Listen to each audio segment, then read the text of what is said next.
આમ ઈ માણસ મને એમ પૂછતો હતો કે આ કેવી રીતે શક્ય બને, ટચીલી આંગળી ઉપર ગિરિરાજને ધારણ કરો? તો કે તમે ક્રિશ્ચન છો, બાઇબલમાં એવું લખ્યું છે કે ઈસુ ખ્રિસ્તે એક રોટલીમાંથી 2000 માણસોને જમાડ્યા. સાચી વાત? તો કે હા.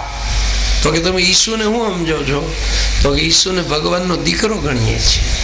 તો કે તમારો ઈસુનો દીકરો જો એક રોટલીમાંથી 2000 માણસોને જમાડી શકે તો અમારો કૃષ્ણ સ્વયં ભગવાન એક કરતું અકર્તું અન્યથા કરતું.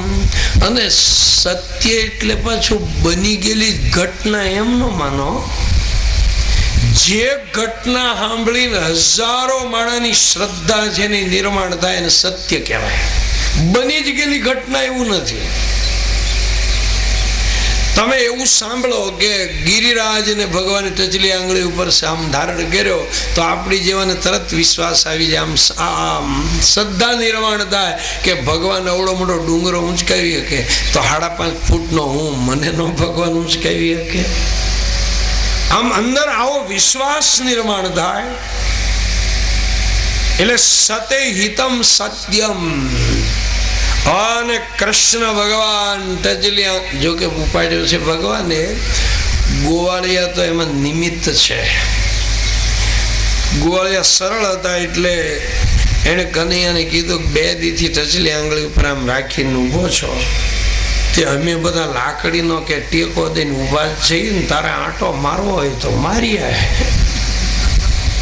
એટલે કનૈયો કે તો હું જરાક હળવી આંગળી કરું. અને એ સહેજ હળવું કરવા ગયો ને ક્યાં ખબડ્યો. એને કીધું એટલે રાખજે નકર આ ઘડીએ અચ્યુતમ કેશવમ. એનો અર્થ હું થયો, એને ઉપાડ્યો છે ભગવાને. સાંસ્કૃતિક કામ હંમેશા ઉપલ્યા ધક્કે જ થાય. એમાં મારે ને તમારે તો ઇન્સ્ટ્રુમેન્ટ બનવાનું, સાધન. અને હંમેશા છે ને સાંસ્કૃતિક કામ છે ને વેલ જેવા હોય. આમ લતાનો માંડવો હોય ને આમ વેલ જેવા. પણ તમે જોજો વેલ એકલી એની મેળે મેળે મેળે આમ ઉપર નો જઈએ કે એને લાકડાનો આધાર જોઈએ. એમ માંડવો બનાવી નાખો ને તો ઉપર ફેલાય. એમ સાંસ્કૃતિક કામ છે ને એને વધારવા માટે તમે નિમિત્ત બનો, ઇન્સ્ટ્રુમેન્ટ બનો. તમે ગીતાનો 11મો અધ્યાય વાંચજો. એમાં 32, 33 ને 34 આ 3 શ્લોક તો ખાસ વાંચજો. એમાં ભગવાને અર્જુનને શું કીધું કે હે અર્જુન, કોઈ માણસ જો એમ માને ને કે હું છું એટલે આ કુટુંબ હાલે તો એ ખાંડ ખાય છે.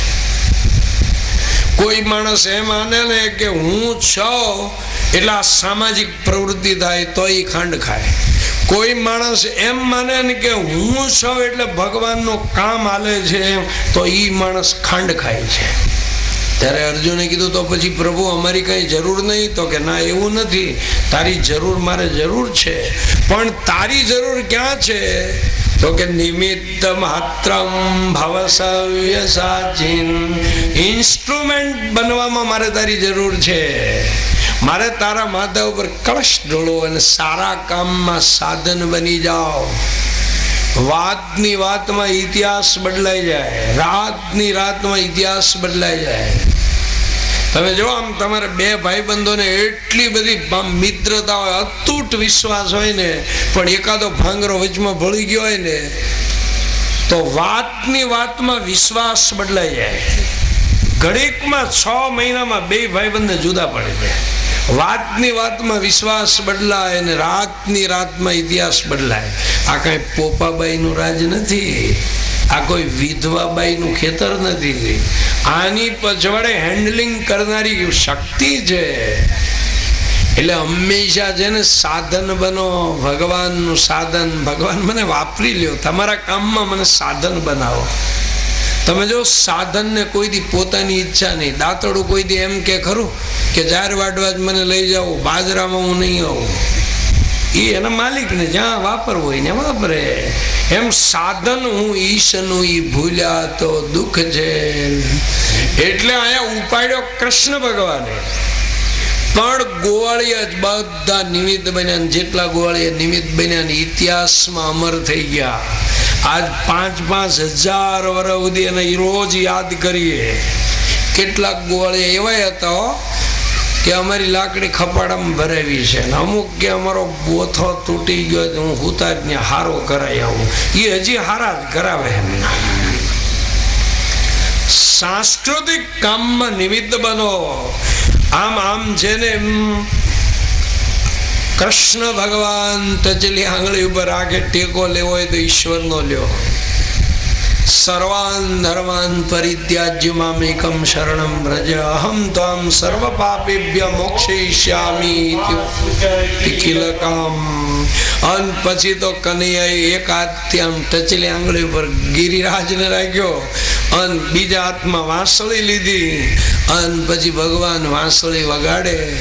એ ગોવિંદ બોલો હરિ ગોપાલ બોલો, ગોવિંદ બોલો હરિ ગોપાલ બોલો. અને તમે તો જાણે હાવ શિરાવ્યા વગરના ન આવ્યા. આમ જરાક ઉજમ રાખો ને. તમે તો મહારાજ નહીં ટાઢો પાડી દો. આ તો પાલતાણા ઠાકોર ને વાલું ગામ હતું. ગોવિંદ બોલો હરિ ગોપાલ બોલો, ગોવિંદ બોલો હરિ ગોપાલ બોલો, ગોવિંદ બોલો હરિ ગોપાલ બોલો, ગોવિંદ બોલો હરિ ગોપાલ બોલો. રાઘવ બોલો તમે માધવ બોલો, રાઘવ બોલો તમે માધવ બોલો. રાધારમણ હરિ ગોવિંદ બોલો, રાધારમણ હરિ ગોવિંદ બોલો. મુકુંદ માધવ ગોવિંદ બોલો, મુકુંદ માધવ ગોવિંદ બોલો. ગોવિંદ બોલો તમે ગોપાલ બોલો, ગોવિંદ બોલો તમે ગોપાલ બોલો. ઓ ગોપાલ બોલો તમે માધવ બોલો,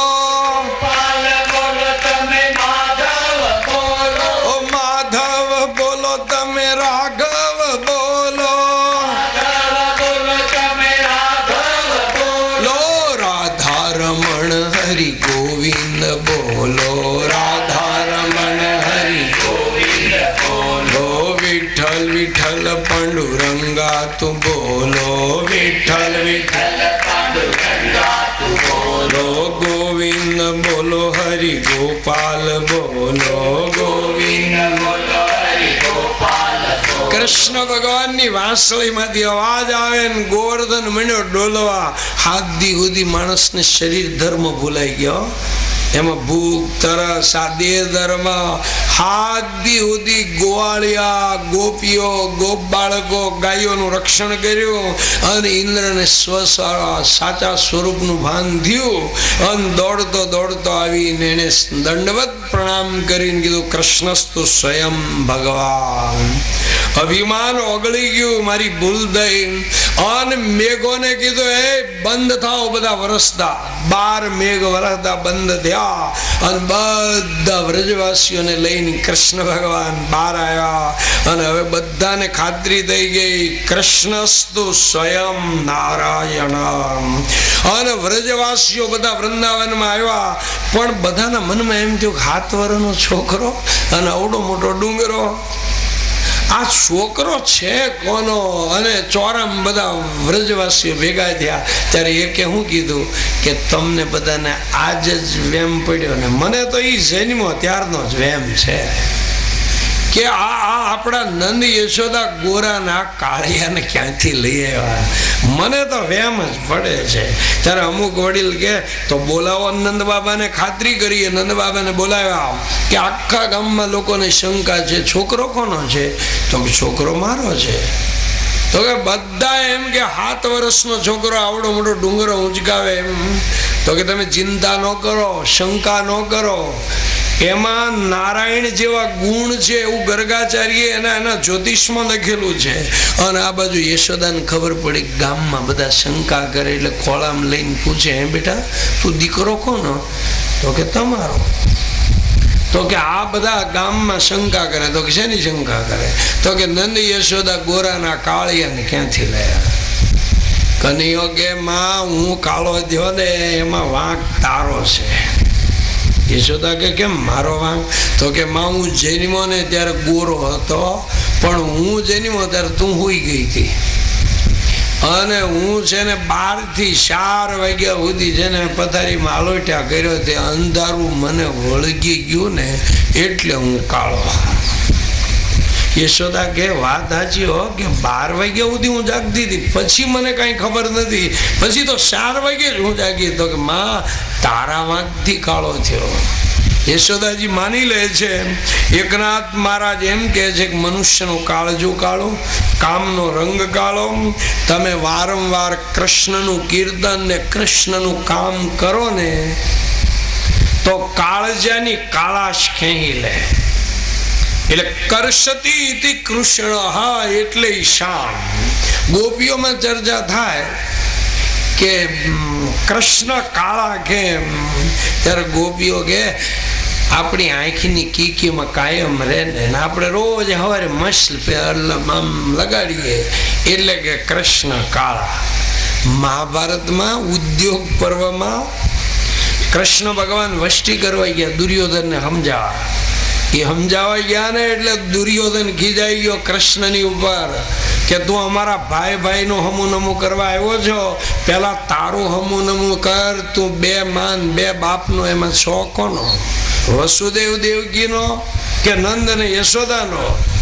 જો તું તારી જાતને નંદ યશોદાનો ગણતો હો તો એ ગોરાન તું કાળો કેમ? કૃષ્ણ દુર્યોધનને કે હું કૌરવનો કાળ થઈને આવ્યો ને એટલે કાળો. એ કાળો છે પણ કામણ ગારો, કાળો છે પણ કામણ ગારો. સૌના મનનો મોર કનૈયો, સૌના મનનો મોર કનૈયો. આમ રાધાજી પૂછે છે કે હે પ્રભુ તમે શ્યામ કેમ થયા? ત્યારે કૃષ્ણ ભગવાન કે આમ છે ને તમારી શોભા વધે ને ઈ હાટું હું છે ને શ્યામ થયો. કારણ કે ગોરી નાર અને કાળો નર ઈ રાધા કૃષ્ણની જોડ, પણ ગોરો નર અને કાળી નાર ઈ રોજની માથા ફોડ. એટલે કીધું કે દેવી હું શ્યામ હોઉં તો તમારી સામે કોણ જોવે? આ તો તમારી શોભા વધે ને એ આટલું હું થોડોક શ્યામ બન્યો છું. હવે અહીંયા ઇન્દ્ર ગભરાઈ ગયો અને આવી અને કૃષ્ણની પૂજા કરીને કે હું તમારા સ્વરૂપને સમજી શક્યો. સુરભીએ કનૈયાને અભિષેક કરી અને ક્ષમા માગી છે. હવે આ ગોવર્ધન લીલામાં છે ને શ્રીમંત લોકોનો નશો ઉતારી દીધો. સાંસ્કૃતિક કામમાં આવવું હોય તો આવો અને કામે લાગી જાઓ, ઇન્સ્ટ્રુમેન્ટ બની જાઓ.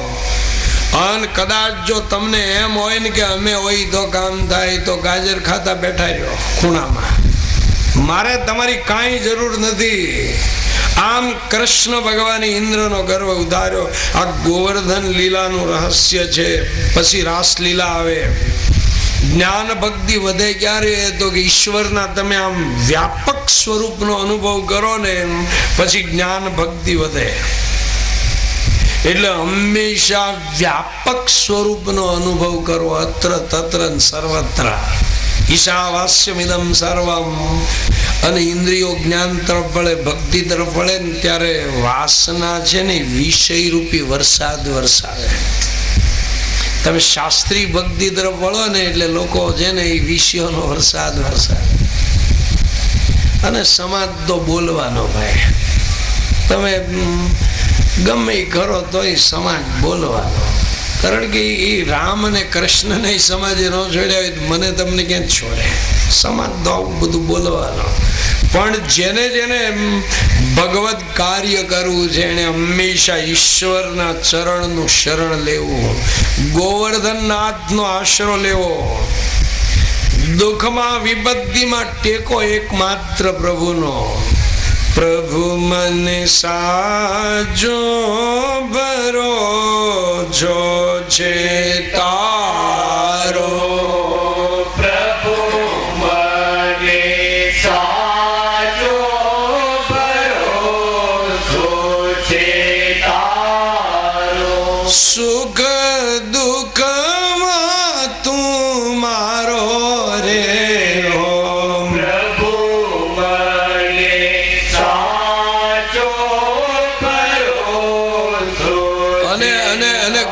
એટલા પ્રયત્ન કરો ને પછી ઈશ્વરની કૃપા તો માગવી જ પડે. પણ કૃપા આમ ક્યારે ઉતરે? પ્રયત્ન કરતા કરતા થાકી જાવ એટલે શિવમ ભૂતવા શિવમ યજેન. આવા ગોવર્ધન નાથને આપણે હાથ જોડી નમસ્કાર કરીએ. ભગદાભિલાષ્યા ચરિતાનુસારીમ દુગ્ધાદિ ચોર્યેણ યશો કુમારિતાનંદિત ઘોષનાની મમ પ્રભુ શ્રી ગિરી.